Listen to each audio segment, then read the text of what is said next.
જે લોકો કહેતા હોય છે ને કે હાઉસવાઈફ એટલે એ લોકોને તો શું કામ હોય, એ તો આખો દિવસ નવરા જ હોય. તો આ વિડીયો એવા પતિઓને મોકલી દેજો.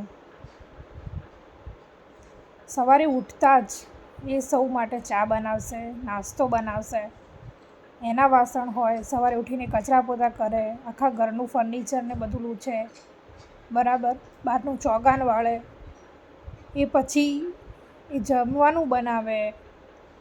તો બી અમુક લોકો એમ કહેશે આમાં મીઠું ઓછું છે, આમાં વધારે છે, આવું નથી, કંઈ સારું નથી બનાવ્યું. એ બાપડી બધું જ ચૂપચાપ સહન કરતી હોય છે.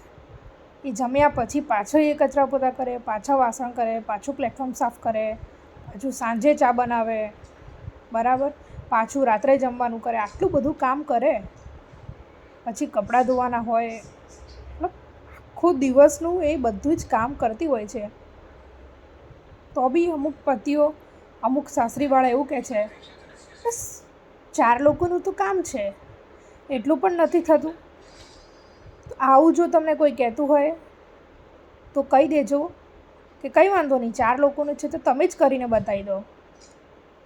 આવા પતિઓને મારી નમ્ર વિનંતી છે કે પોતાની વાઈફને ક્યારેય આવી રીતે તમે બોલશો નહીં.